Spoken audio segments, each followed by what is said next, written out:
Bonjour Tristan. Bonjour, nous sommes aujourd'hui dans la forêt de Compiègne, dans la clairière de l'armistice qui a abrité l'armistice de la Première et Seconde Guerre mondiale.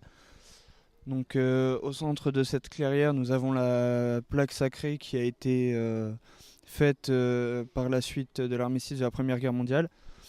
Ensuite, pendant la Seconde Guerre mondiale, Hitler a fait démonter cette plaque et l'a ramenée en Allemagne. C'est pour ça que les inscriptions sont un petit peu abîmées.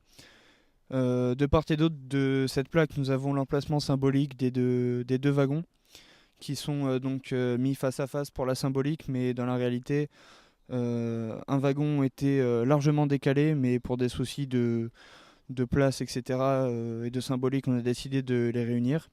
Donc d'un côté, on a le wagon des plénipotentiaires allemands, et de l'autre côté, celui du maréchal Foch et de l'état-major des Alliés.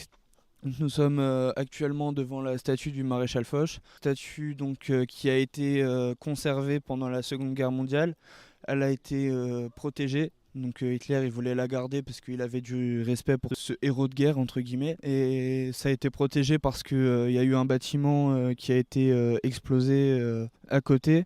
En l'occurrence le musée avec tout ce qui est le wagon de l'armistice et qui a voyagé entre la France et l'Allemagne et qui a fini par être détruit. Là, on a visité le musée, on a vu qu'il y a une reconstitution du wagon qui a été créé afin de recréer le plus fidèlement possible tout ça.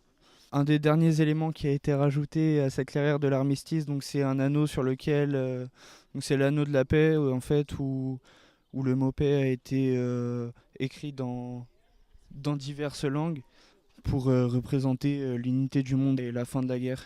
Et à l'entrée du site, on a pu voir un monument en grès rose pour présenter la défaite de l'Allemagne de par l'aigle abattu. Et on peut voir en dessous sur les inscriptions que c'est une plaque à la mémoire de l'Alsace-Lorraine, des combattants qui ont combattu pour l'Alsace-Lorraine.